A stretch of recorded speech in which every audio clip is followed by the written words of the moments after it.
ராஜா, எப்படி இருக்கீங்க? வணக்கம், நல்லா இருக்கீங்களா? ரொம்ப சந்தோஷமா இருக்கு, கண்கொள்ளா காட்சியா இருக்கு. புதுமண தம்பதி அப்படிங்கிறத நிரூபிச்சுக்கிட்டே இருக்கீங்க, ரொம்ப சந்தோஷமா இருக்கு. எப்படி போயிட்டு இருக்கு ராஜா கல்யாண வாழ்க்கை? ஆரோக்கியமா ரொம்ப சந்தோஷமா போயிட்டு இருக்கு. ஃபேமிலி எல்லாம் நல்லா இருக்காங்களா? எல்லாரும் நல்லா இருக்காங்க ராஜா, எல்லாரும் நல்லா இருக்காங்க. தொடர்ந்து நிறைய விஷயங்கள் நம்ம பேச போறோம். ஏன்னா உங்க திருமணத்துக்கு பிறகு இதுதான் முதல் எக்ஸ்க்ளூசிவ் இன்டர்வியூ. நிறைய பேர் கேட்டுட்டு இருக்காங்க எப்போ கப்பல் இன்டர்வியூ வரப்போகுது அப்படின்னு சொல்லிட்டு. ஸோ அதுக்கான நேரம் அரேஞ்ச்டு மேரேஜ் இல்லையா, ஸோ கொஞ்சம் உங்களுக்கும் அந்த டைம் எடுத்துக்கிட்டோம் அப்படின்ட்டு தான் இருந்தோம். ஸோ நிறைய பேசுவோம் உங்களுடைய திருமண வாழ்க்கை குறித்து. உட்காந்து பேசுவோமா?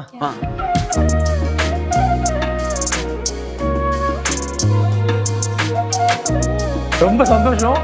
ஏன்னா ராஜாவை வந்து நான் நிறைய முறை சந்திச்சிருக்கேன், அடிக்கடி பேட்டிகள்லாம் கூட எடுத்திருக்கேன். ஆனால் தம்பதியராக உங்களோட சேர்ந்து கப்பல் இன்டர்வியூ, முதல் கப்பல் இன்டர்வியூ மனசுக்கு ரொம்ப நிறைவாக ஆரம்பிக்கிறேன்.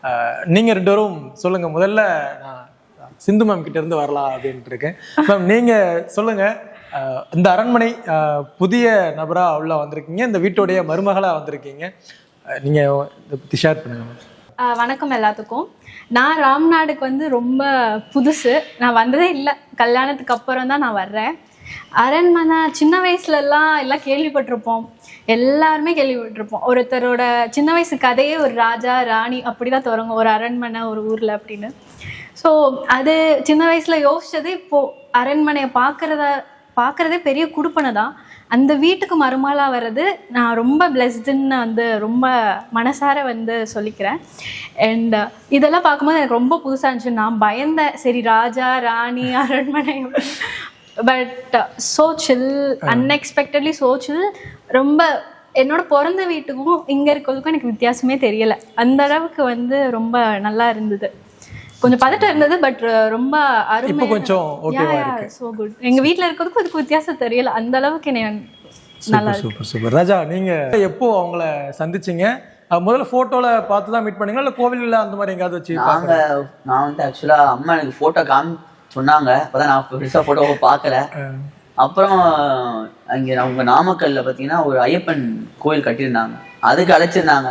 அப்போ அம்மா வந்து அவங்களையும் அழைச்சிருந்தாங்க. அப்போதான் நான் ஃபர்ஸ்ட் டைம் பார்த்தேன். அங்கே பார்த்தோன்னே எனக்கு யாரு பொண்ணுன்னு தெரியல, அவங்க சிஸ்டர் ஒருத்தவங்க இருக்காங்க, யாரு பொண்ணுன்னு எனக்கு தெரியல. அப்புறம் வந்து அப்போதான் இன்ட்ரடியூஸ் பண்ணி விட்டாங்க, இவங்க தான் பொண்ணுன்னு. பார்த்தோன்னே எனக்கு வந்து நம்ம வீட்டுக்கு கரெக்டான இருப்பாங்க, எனக்கு மனசுல ஏதோ பட்டுச்சு, இவங்க நமக்கு சரியா வருவாங்கன்னு. அப்புறம் அன்னைக்கு ஈவினிங் அவங்க வீட்டுக்கு போனால் நம்ம தான் சின்ன வயசுலேருந்து பொண்ணுகிட்ட தான் பெருசாக பேசுனதும் கிடையாது. அது பேசுனேன்னு வச்சுக்கோங்களேன். அவங்க வீட்டில் போனோன்னே அவங்கள்ட்ட என்னென்னு பேசணும்னு எனக்கு தெரியவும் இல்லை. அவங்கள்ட்ட 2 வார்த்தை பேசியிருப்பேன், அவ்வளோதான். ஆனால் எனக்கு அவங்க பட்டுச்சு, எனக்கு அவங்க நம்மளுக்கு கரெக்டாக வருவாங்க, நம்ம ஃபேமிலிக்கு அவங்க கரெக்டாக ஏற்ற பொண்ணாக இருப்பாங்க, எனக்கு அப்பவே பட்டுச்சு. எல்லாமே அப்படியே நமக்கு அமைஞ்ச மாதிரி எனக்கு ஃபீல் ஆச்சு. அதுமாதிரி நடந்திருக்கு. இதுக்கு வந்து நான் ரொம்ப சந்தோஷப்படுறேன். இவங்க நம்ம வீட்டுக்கு வந்து மருமகளாக வந்தது, என் ஒய்ஃபாக வந்தது ரொம்ப சந்தோஷப்படுறேன். இனிமேட்டு என்ன, அவங்க வந்து கூடுதல் பொறுப்பு தான் அவங்களுக்கு. ஏன்னா ஃபர்ஸ்ட் டைம் அவங்க இங்கே வந்து அவங்க புது விதமான அனுபவம் தான். வந்து இந்த ராணியா டேக் ஓவர் பண்ணுறது எல்லாமே அவங்களுக்கு புதுசாக ஒரு அனுபவமாக இருக்கும். பூர்வீகம் பார்த்தீங்கன்னா அவங்களுக்கு வந்து இங்கே கமுதி தான். ஓகே, இங்கே கமுதி பக்கத்தில் தான். ஆனால் அவங்க பான் பிராட்டப் எல்லாமே அவங்க நாமக்கல். அவங்க புதுசாக இங்கே வரும்போது எல்லாமே அவங்களுக்கு எல்லாமே புதுசு தானே, எல்லா விதமாகத்தையும் அவங்களுக்கு புதுசாக இருக்கும். அதுவும் இங்கே வந்து இது இந்த மாதிரி உங்களுக்கு இது இருக்குது, இந்த செட் ஆஃப் முறைகள்லாம் ஃபாலோ பண்ணணும் எல்லாம் சொன்னோமோ உங்களுக்கு எல்லாமே புதுசு தான். ஆனால் அவங்களுக்கு இது பிடிச்ச போய் அக்செப்ட் பண்ணுறது எங்களுக்கு ரொம்ப பெருமையாக ஃபீல் பண்ணுறேன். ரொம்ப அழகாக சொன்னாங்க ராஜா. அதாவது முதல் தடவை மீட் பண்ணும்போது என்ன பேசுறதுனே தெரியல. ஏன்னா எனக்கு நல்லாவே தெரியும் ராஜாவை பற்றி, அவ்வளோ ஈஸியாக பொண்ணுங்க கூட பேச மாட்டாங்க அப்படிங்கிறது. ஏன்னா நாங்கள் லாஸ்ட் டைம் பேசும்போது கூட சிஸ்டர் கூட அதான் சொல்லிட்டு இருந்தாங்க, என்னோட ஃப்ரெண்ட்ஸ்கிட்டே யாருமே பேச மாட்டாங்க ராஜா அப்படின்ட்டு. அவங்களுக்கு சரியாக ஞாபகம் இல்லைங்கிறாங்க. உங்களுக்கு ஞாபகம் இருக்கா? ஏன்னா பெண்கள் வந்து எப்போவுமே அந்த மீட்டில் நடந்த விஷயங்களை ரொம்ப ஞாபகத்தில் வச்சுருப்பாங்க. ஆனால் இது நான் இன்னொன்று சொல்கிறேன், அப்போ பூ வைக்கிறப்ப நானும் அவங்கள்ட்ட நம்பரே வாங்கினேன், ஃபோன் நம்பர் வாங்கினேன். நானே வாங்கிட்டா போய் உங்க ஃபோன் நம்பர் நம்ம ஒரு இனிஷியேட்டிவ் எடுத்துருவோம் சொல்லிட்டு நம்மளே போய் ஃபோன் நம்பர்லாம் வாங்கி. சரி, ஆல்ரெடி ஒரு வாட்டி பார்த்தாச்சு, இப்போ நம்பரை வாங்கிடுவோம். சரி, இன்னும் இதுக்கு தான் நமக்கு தயக்கம். நம்ம தான் நிம்மதி தான், எல்லாமே அவங்க தான் ஃபிக்ஸ் ஆகிட்டான், மைண்டில் ஃபிக்ஸ் ஆகிடுச்சு எனக்கு. சரி, நம்ம இறங்கிடுவோம்னு சொல்லிட்டு நான் தான் ஃபர்ஸ்ட் அவங்க நம்பரே வாங்கினேன். அந்த முதல் வார்த்தை என்ன பேசுனாங்க? எங்களுக்கு ஃபர்ஸ்ட் மீட்டிங் வந்து பார்த்தீங்கன்னா அவர் சொன்ன மாதிரி கொல்லிமலை அடிவாரத்தில் வந்து ஒரு ஐயப்பன் கோயிலுக்கு குரு பூஜைக்கு கூப்பிட்டுருந்தாங்க. ராஜா தான் சீஃப் கெஸ்ட், அங்கே ராஜா ராணியும் வந்திருந்தாங்க. அங்கே ஒரு 61 நாயன்மார்கள் வந்து கிரகப்பிரவேசம் பண்ணும்போது எங்கள் மீட் இருந்தது. ஆக்சுவலி பார்த்தீங்கன்னா நான் ரொம்ப டிவோஷ்னல், பயங்கரமாக சிவன் பக்தை ரொம்ப. ஸோ எனக்கு இது வந்து ஒரு கற்பனைக்கு எட்டாத அளவுக்கு இப்படி நமக்கு என்னோட ஃபர்ஸ்ட் மீட் அப்படி தான். நானும் இவருன்னு எங்கிட்ட வந்து இது மாதிரி பொண்ணு பார்க்க வராங்க சொல்லி தான் நான் படிச்சுட்டு இருந்தேன். அதாவது நான் காலேஜ் கடைசி 1 monthல இருந்தேன், இன்டர்ன்ஷிப் பண்ணிட்டு இருந்தேன். ஸோ அப்போ தான் சொன்னாங்க அக்காவுக்கு மேரேஜ் ஆகலை. அப்போது அக்காவுக்கு எனக்கும் 2 months டிஃப்ரென்ஸ் தான் மேரேஜ் ஆச்சு. ஸோ நான் நினச்சேன் சரி அக்காவுக்கு மேரேஜ் ஆகல, பொண்ணு பார்க்க தானே அப்பா அம்மாக்காக ஓகே சொல்லிட்டு வந்தோம். அப்போ தான் இவர் பார்த்தேன் ஃபஸ்ட்டு டைம், அந்த குரு பூஜையில் தான் பார்த்தேன். அப்போ பார்த்தீங்கன்னா எல்லாரும் யதார்த்தமாக நாங்கள் 2 பேரும் க்ரீன் போட்டிருந்தோம். ஸோ எல்லாரும் அப்பா அம்மா ராஜா ராணி எல்லாரும் வந்துட்டு ஓகே இது ஃபிக்ஸ் ஆகும் அப்படி சொல்லிட்டாங்க. பட் எனக்கு வந்து அதில் நம்பிக்கை இல்லை. பட் ரொம்ப டிவோஷ்னலாக இருந்ததுனால எனக்கு ரொம்ப ஓகே ஃபைன் அப்படின்னு இருந்தது. சாயந்தரம் தான் பொண்ணு பார்க்குற ஃபங்க்ஷன். அங்கே வந்து நாங்கள் சாமி கும்பிட போயிருந்தோம், ஒருத்தர் பார்த்துக்கிட்டோம், சாமி கும்பிட போயிருந்தோம், அவ்வளோதான். சாயந்தரம் பொண்ணு பார்க்குற ஃபங்க்ஷன். அப்போ தான் வந்தாங்க என்னோட அத்தாச்சி, ராஜாவோட சிஸ்டர் பாளையம்பட்டி ராணி. அவங்க ரொம்ப சில், பயங்கரமாக நல்லா ஒரு என்னோட வைப்லேயே இருந்தாங்க, என் கூட பிறந்தவங்க மாதிரி. அந்த அளவுக்கு ரொம்ப நல்லா பேசினாங்க. பொண்ணு பார்க்கும்போது ராணியும் அப்படி தான். உங்களுக்கு எல்லாருக்குமே தெரியும் ராணி வந்து ரொம்ப அன்பானவங்க. யார் ஒருத்தவங்க மேலே கோவப்பட தெரியாதவங்களுக்கு அவங்களுக்கு. அண்ட் ஒருத்தவங்க எது சொன்னாலும் அவங்க ஓகே பார்த்துக்கலாம் அப்படி ரொம்ப பாசமாக இருப்பாங்க. அந்த மாதிரி ஒரு இன்னொரு அம்மா கிடைச்சதுக்கு நான் ரொம்ப சந்தோஷப்பட்டேன். அப்போ அவங்ககிட்ட தான் நான் பேசினேன் பொண்ணு பார்க்க வந்த அவங்ககிட்ட தான். என்னோட ராணி அம்மாட்டையும் பாளையம்பட்டி ராணி எங்கள் அத்தாச்சிட்டையும் தான் பேசினேன். அப்போ தான் வந்துட்டு மாப்பிள்ளை பேசலாமா வேண்டாமா அப்படின்னோடனே சரி ஒரு தடவை பார்த்துக்கிட்டோம். அப்போ தான் பார்க்கும்போது இவர் ஒரே ஒரு வார்த்தை கேட்டார், நீங்கள் படித்து முடிச்சிட்டிங்களா? எடுத்தோடனே நீங்கள் படித்து முடிச்சிட்டிங்களான்னு கேட்டார். எனக்கு பயம், ராஜா ராணி அதுவும் இவர் பொண்ணுங்கிட்டே பேச மாட்டாருன்னு எல்லாருமே சொன்னாங்க. எந்த பொண்ணுங்கிட்டே பேச நிமிந்தே பார்க்க மாட்டார் அப்படி சொல்லிட்டு சரி ஓகே அப்படின்னு சொல்லிட்டு நான் வந்து முடிச்சுட்டேன், இன்னும் ஒரு 20 days தான் இருக்குது அப்படின்னு தான் சொன்னேன். இதுதான் எங்களோட ஃபஸ்ட்டு. அதுக்கடுத்து 2 பேரும் எதுவும் பேசலை. அப்புறம் ஃபேமிலி டிசைட் பண்ணுறது தான் அப்படின்ட்டு நான் அடுத்த நாள் இன்டர்ன்ஷிப் போயிட்டேன். மறுநாள் இன்டர்ன்ஷிப் போயாச்சு. எனக்கு பொண்ணு பார்க்கறதுக்காக ஒரு நாள் லீவ் போட்டு வந்தேன். லீவ் போட்டுட்டு இன்னொன்று நான் வந்து பெருசாக பேச மாட்டேன்ல, என்ன பேச மாட்டேன், பெரிய ஆக்டிவ் கலராக இருப்பார் அப்படின்னு நினச்சிட்டாங்க போல, ஆக்டிவ் காமிக்காரு அப்படின்னு நினச்சிட்டாங்க. ஃபர்ஸ்ட் நீங்கள் அந்த மாதிரி நினச்சிங்களா? ஆமாம், கோயில்லங்க ஐயப்பன் கோயிலில் ராணி அம்மா கூட அப்பா அம்மா எல்லாரும் ஃபோட்டோ எடுத்தோம். இப்போ ராஜா கிராஸ் பண்ணி போனார். அத்தை வந்து கூப்பிட்டாங்க, ராணியம்மா கூப்பிட்டாங்க, வாங்க ஃபோட்டோ கொடுக்கன்னு. இவர் அப்பயும் நாங்கள் நிற்கிறதுனால பயந்துட்டு அதனால போயிட்டு வெரி ஃபர்ஸ்ட் டைம் கேர்ள்ஸ் கூட. ஸோ அவர் நிற்க மாட்டேன்ட்டார் ஃப்ரேமில். ஐ வாஸ் லைக் என்னது இது அப்படின்னா எனக்கு இன்னும் பயமாயிடுச்சு. ஒருவேளை இவர் இப்படி தானோ பேசவே மாட்டாரோ அப்படி நான் வேற யோசிச்சுட்டு இருந்தேன். ஒருவேளை இது கம்பல்ஷன் கல்யாணமாக இருந்தது என்ன பண்ணுறது அப்படிலாம் பயந்தேன். ஆனால் ஈவினிங் பேசணுன்னு தான் ஓகே இவர் பேசுவார். சரி, ஃபர்ஸ்ட் டைம் அடுத்து ராஜா வந்து உங்கள்கிட்ட நம்பர் கேட்குறாங்க பூ வைக்கிற ஃபங்க்ஷன் அன்னைக்கு, அந்த மொமெண்ட் பற்றி சொல்லுங்கள்.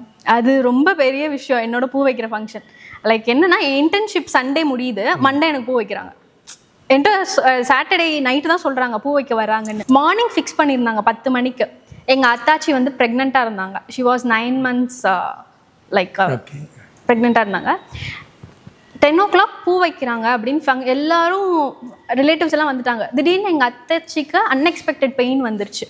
பெயின் வந்து டெலிவரி கரெக்டாக அந்த 10:10 எங்களுக்கு பூ வைக்கிறேன்னும் போது 10:10 எங்கள் மருமகன் பிறந்துட்டான். ஆமாம், அது ஃபஸ்ட்டே டிவோஷனலாக ஒரு பிளேஸில் மீட் பண்ணோம். அடுத்து இந்த மாதிரி என்னை பார்க்க வர டைம் அது நாமக்கல்ல. நாங்கள் கூட நான் பிறந்தது மதுரை, வளர்ந்ததெல்லாம் நாமக்கல் தான். எல்கேஜியிலேருந்தே நாங்கள் கூட நாமக்கல்ல பிறக்கலை. அது ரொம்ப வந்து ஒரு நல்ல கனெக்ட் ஆயிடுச்சு ஃபேமிலிக்குள்ள. பூர்ணி பாண்டியன் பிறந்தது வந்து நாமக்கல்ல. அதனால கொஞ்சம் வந்து போஸ்ட்பான் பண்ணி 1 மணிக்கு நினைக்கிறேன், மதியம் 1 மணிக்கு வச்சோம் பூ வைக்கிறது. இன்னொன்று இல்லை என்னன்னா இவங்க சிஸ்டர் இருக்காங்க, அவங்களும் டாக்டர். அவங்க தான் உள்ள இருந்து வந்து குழந்தை எடுத்துட்டு வந்தாங்க. ஆமா, எங்க அக்கா தான் ஓட்டிட்டு படத்துல பாக்குற மாதிரி ரொம்ப ரேண்டம். அவங்க நாமக்கல் முன்னாடி நாங்க போனது கிடையாது, ரொம்ப புதுசு இவங்களுக்கு. அங்க போனா யாரையும் எங்களுக்கு தெரியவும் செய்யாது. அப்புறம் வந்து பயத்திலே இருந்தோம், யார்கிட்ட போய் இது பண்றது, ஏன்னா ஹாஸ்பிட்டல்ஸ் எப்படி இருக்கும், நம்ம எதுவுமே ஒண்ணுமே தெரியாது. இங்க 0 knowledge about நாமக்கல். அப்புறம் இங்க பார்த்தா இவங்க அக்கா வந்து அங்க இன்டர்ன்ஷிப் பண்ணிருக்காங்க போல.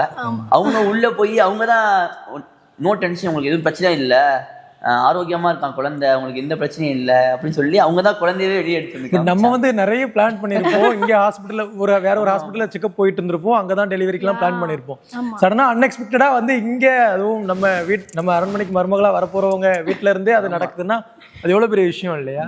ஆமா, ஏன்னா ராஜா ராணி எல்லாம் பயந்தது ரிப்போர்ட்ஸ் கூட இல்ல, பூ வைக்கிறதுக்குன்னு வந்தாங்க, அன்எக்ஸ்பெக்டட் டெலிவரி தான். இன்னொன்னு அவங்க சொன்னதுக்கு அப்புறம் தான் எங்களுக்கு எல்லாருக்குமே மனசு ஆறுதலா இருந்துச்சு, சந்தோஷமா ஆமா, அக்கா தான் ஓட்டிக்குள்ள போயிருந்தாங்க. என்னை வந்து பூ வைக்கிறனால போக கூடாது இருக்க சொல்லிட்டாங்க.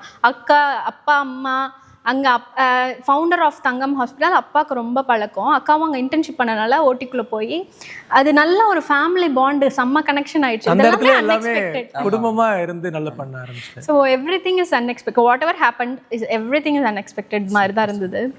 So we were happy about that. எல்லாரும் வந்து பேசினாங்க. இந்த சைடு ராஜா ராணி வரும்போது அந்த சைடு ஒரு ராஜா பிறந்துட்டாரு, பாளையம்பட்டி ராஜா பிறந்துட்டாரு அப்படி சொல்லிட்டு ஸோ ஹாப்பி. ஸோ 1 o'clock தான் ஃபங்க்ஷன் போஸ்ட்போன் பண்ணியிருந்தோம். அப்போ இவங்க கசின்ஸ்லாம் வந்து என்கிட்ட கேட்டாங்க, மாப்பிள்ளைக்கு நம்பர் கொடுங்க, நம்பர் கொடு. நான் வந்து கொடுக்க மாட்டேன் அப்படி சொல்லிட்டு, அவங்களே வந்து வாங்கிக்கிட்டோம் அப்படிங்கிற ஒரு இல்ல அவர் என் பக்கத்துல தான் இருந்தாரு. அப்படியா? பூ வைக்கிற ஃபங்க்ஷன் நான் கொடுக்க மாட்டேன். நான் வந்து இப்படி சொன்னேன், எங்க அப்பா அம்மா சொன்னாதான் நான் கொடுப்பேன், எங்க அப்பா அம்மா பெர்மிஷன் இல்லாம நான் தர மாட்டேன். பாருங்க ராஜா, இல்ல அவங்க அப்படிதான் அவங்க உண்மையிலேவா? அப்பா அம்மா சொல்றதுதான். அப்பா அம்மா என்ன காலத்துலயா? ஆமா, அப்பா அம்மா என்ன, நானே அந்த மாதிரி பார்த்து ஷாக் ஆயிட்டேன்.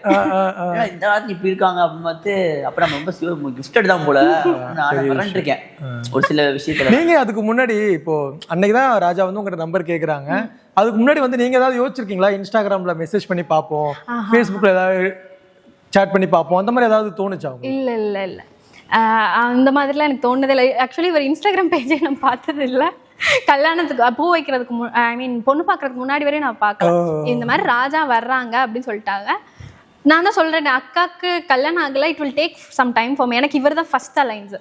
சரி ஓகே போய் பார்க்க, அப்பா அம்மாக்காக எல்லாமே, அப்பா அம்மாக்காக காலேஜ் முடிஞ்சு அடுத்த நாள் பூ வைக்கிறாங்க. அதுக்கப்புறம் நான் அவங்க கசின்ஸ் எல்லாம் நான் கொடுக்க மாட்டேன் சொன்னோன்னா, அதுக்கப்புறம் இவரே எல்லாரும் நின்றுட்டு இருந்தோம், ஃபோட்டோ எடுத்துக்கிட்டு இருக்கும்போது உங்க நம்பர் கொடுங்க அப்படின்னு சொல்லி கேட்டோன்னே எனக்கு ஒரு மாதிரி ஸ்வெட் ஆக ஆரம்பிச்சிருச்சுன்னு ஒரு பதட்டத்தை நான் நம்பர் கொடுத்துட்டேன். அது நான் ரொம்ப அன்எக்ஸ்பெக்டடாக தான் இருந்தேன். அதுவும் இவர் பொண்ணுங்கிட்டே பேசும், எல்லாரும் அத்தாச்சி எல்லாருமே சொல்லியிருக்காங்க. இவர் நம்பர் கேட்டது வந்து எனக்கு அது ஷாக்காக இருந்தது.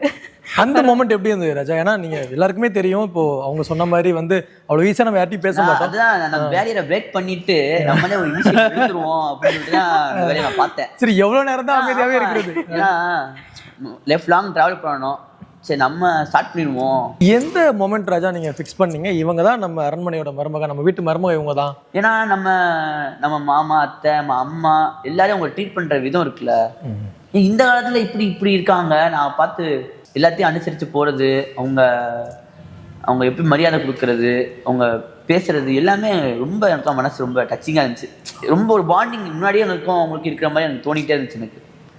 அப்புறம் நான் தான் அவங்க அப்பப்போ சிந்து இங்கே வந்து இல்லைங்க அப்படி சும்மா அப்போ சொல்லிகிட்டே இருந்தேன், ஒரு கம்ஃபர்ட்னஸை உருவாக்குறதுக்கு. ஏன்னா அப்போ தான் ஃபஸ்ட்டு டைம் பக்கத்துல நிற்கிறோம், அது மாதிரி நான் பேசுனது கூட இல்லை. வாங்க நில்லுங்க பக்கத்தில் ஃபோட்டோ போஸ்ட் கொடுங்க அப்பப்போ சொல்லிகிட்டே இருந்தேன். ஏன்னா அவங்களுக்கு கொஞ்சம் ஒரு கம்ஃபர்ட்னஸ் உருவாக்குறதுக்கு அதுவே அவங்களுக்கு வந்து ஒரு பெருசாக இதாக இருக்கும் போல. பரவாயில்ல, நம்மளை வந்து கொஞ்சம் நல்லா உரிமை எடுத்து நம்மளுக்கு பேசுகிறாங்க அப்படின்னு ஒன்றும் தோணியிருக்கும் போல. பொண்ணு பார்த்துருக்காங்கம்மா, இந்த மாதிரி உங்களுக்கு கல்யாணம் பேச்சு எடுக்கிறோம் அப்படின்னு வீட்டில் சொன்னதுக்கப்புறம் எல்லா பெண்களுக்குமே இருக்கக்கூடிய ஒரு மிகப்பெரிய ஆசை தான், நமக்கு வரப்போறவர் எப்படி இருப்பாரோ, என்ன மாதிரி இருப்பாரு, நம்ம ஒரு கற்பனை பண்ணி வச்சிருப்போம்ல. நீங்க எப்படி இருந்தது அந்த கற்பனை?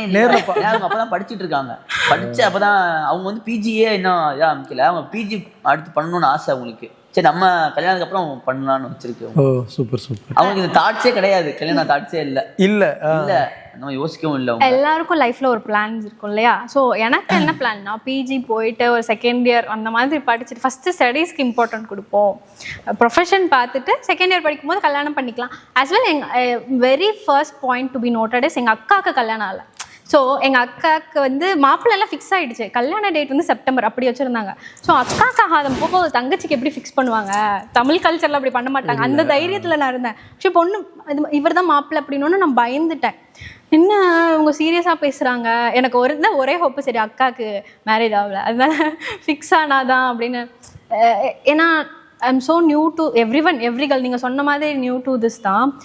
ரொம்ப பயம். அது ராஜா எங்கள் மாமா வீட்டு சைடு எல்லாருமே என்ன சொன்னாங்கன்னா, பொண்ணு பார்க்க வராங்க, இவர் காலடி நம்ம வீட்டில் படுறதுக்கு நம்ம பெரிய புண்ணியம் பண்ணியிருக்கணும். அந்த மாதிரி ஒரு ஆள், அவ்வளோ ரெஸ்பெக்டட் ஹானரபிள் பர்சன் வரும்போது எனக்கு எவ்வளோ பயம் இருந்திருக்கும் அண்ட் பேசவும் முடியாது. ஸோ அந்த அவங்க வந்தப்போ உங்களுக்குள்ள எப்படி இருந்தது? ஃபர்ஸ்ட் பார்த்த உடனே ஏன்னா நீங்க அதுக்கு முன்னாடி இன்ஸ்டால எதுவுமே பார்த்ததே இல்லையா? பார்த்ததே இல்லை. பார்த்ததே இல்ல அவங்க படிப்பு தவிர ஆமா. இன்ஸ்டா எப்பயுமே இந்த யூனிவர்சிட்டி டைம்னா இன்ஸ்டாகிராம் வந்து அன்இன்ஸ்டால் பண்ணிடுவோம். Every medicos know that Instagram uninstall பண்ணிடுவோம். ஆஸ் வெல் அவ்வளோலாம் பார்த்ததே கிடையாது. அம்மாவுக்கு தெரியும், மேபி அம்மா அப்பாவுக்கு அவங்களுக்கு தெரியும். வந்து படம் கூட பெருசா பார்த்துருக்காங்க. அவங்க ஸ்டடீஸ்லேயே கான்சென்ட்ரேட் பண்ணி அவங்க படமே பெருசா அவங்க இந்த மாதிரி சோஷியல் மீடியாலாம் பெருசா அவங்க இன்வால்வ் ஆகல. அப்படிப்பட்ட ஆள் எனக்கு கிடைச்சிருக்காங்க. காலேஜ் போயிட்டு தான் நான் படம் பார்க்க ஆரம்பித்தேன். சீரியஸ்லி ஸ்பீக்கிங் காலேஜ் போய் ஆஸ் வெல் நாமக்கல்ல க்ரீன் பார்க்கில் படித்தேன். ஹாஸ்டலில் தங்கி தான் மேக்ஸிமம் இது ஸ்கூல் லைஃப் ஹாஸ்டலில். வீடு பக்கத்தில் இருக்கோன்னா ஹாஸ்டலில் தங்கி தான் படிப்போம். ஸோ ஹாஸ்டல்லே இருந்தனால அவ்வளோவா இன்ட்ரெஸ்ட் அது மேலே கிடையாது. காலேஜ் போயிட்டு தான் படம் பார்க்குறது, ஹாலிவுட்ஸ் பார்க்குறது இந்த மாதிரி ஆரம்பித்தேன். அது எப்போயாவது ஃப்ரீ டைமில் இருக்கும். So I am not like aware of him actually. அக்காவுக்கு தெரியும். இதில் என்ன ஹைலைட்னா என் அக்கா அம்மா அப்பா எல்லாரும் இவரோட ஃபேன்ஸு. ஆனால் எனக்கு தெரியாது. ஸோ எல்லாருமே ரொம்ப ஒரு சேதுபதிக்கு அர்த்தம் இது வந்து அர்த்தம் என்னன்னா கடல்களின் அரசன் அப்படின்னு அந்த காலத்துல இருந்து எண்ணி பார்க்க வந்து அவங்க தான் அதிபதி அப்படிங்கிறதுனால. ஆமா, கரெக்ட். ஸோ எண்ணி பார்க்க முடியாத அளவுக்கான காலங்களை கடந்து ஒரு சேதுபதி மன்னர் இருக்காரு, அவர் நம்ம வீட்டுக்கு வராருன்றது எனக்கு ஒரு பூரிப்பான விஷயம்தான். ஸோ எனக்கு ஃபுல்லாவே ராஜா அவ்வளவுதான். இப்போ கட்டிக்கு போற மாப்பிள்ளை வராரு அப்படின்லாம் எனக்கு தோணுனதே இல்லை. ஒரு ராஜா ஒரு ராணி வராங்க. பொதுவாகவே வீடுகள் எல்லா வீடுகள்லையுமே ஒரு வார்த்தை சொல்லுவாங்க, உன்னை கட்டிக்க போறோம் குதிரையில வருவாண்டி ராஜகுமாரன் வருவான் அப்படின்பாங்கல்ல எல்லா பெண்கள்ட்டையும். என்ன சாதாரணமாக கல்யாணம் நடக்குமா, எனக்கு இளவரசர் குதிரையில வருவார் அப்படின்னு பெண்களும் அதெல்லாம் சொல்லுவாங்க. பட் ராஜாவே உங்களுக்கு வரும்போது அந்த மொமெண்ட் எவ்வளோ பெரிய விஷயம் இல்லை? அதுதான் சில வாழ்க்கையில பல விஷயங்களை விட நமக்கு பிடிச்ச சில விஷயங்களை எதிர்பார்க்காம ரொம்ப பிடிச்சதா அமையும். அந்த மாதிரி ஒரு விஷயம்தான் இவர் எனக்கு கிடைச்சது. அதுவும் ராஜானா அப்படி இப்படி இருப்பாங்க. இவரோட தூய்மை ரொம்ப எனக்கு அது ரொம்ப பிடிச்சிருந்தது. ரொம்ப தூய்மையா பெரியவங்களுக்கு இந்த காலத்து ஒரு ராஜான்ற அந்த தலக்கணம் இல்லாம பெரியவங்களுக்கு மதிப்பு கொடுத்துட்டு, என்னதான் பொண்ணுங்க இவருக்கு கேர்ள் ஃபேன்ஸ் அஃப்கோர்ஸ் எல்லாத்துக்கும் தெரியும், அவங்கள ஒரு மதிப்பு கொடுத்து அவங்களாம் நமக்கு தங்கச்சி நிமிந்து கூட பார்க்காம நீங்க பழைய வீடியோஸ்லாம் எடுத்து பாருங்களேன், இவங்களுக்கு நிறைய பேர் ஆளாத்தி எடுப்பாங்க, ஆனா நிமிந்தே பார்க்க மாட்டாரு, கண்ணு கீழே. அப்படி ஒரு கர்வம், அவ்வளோ நல்ல பையனை வந்து நமக்கு கிடைச்சிருக்காங்க அப்படின்றது. ராஜா கேத்த எல்லா இதுவும் அவருக்கு இருக்கு. அந்த மாதிரி ஒரு பர்சன் வர என்னோட தாட்ஸ் ஃபுல்லா நமக்கு கல்யாணம் பண்ணிக்க போறோன்ற ராஜா அந்த மரியாதை எனக்கு இவர் மேல ரொம்ப அதிகமா இருந்தது, ரொம்ப அதிகம்.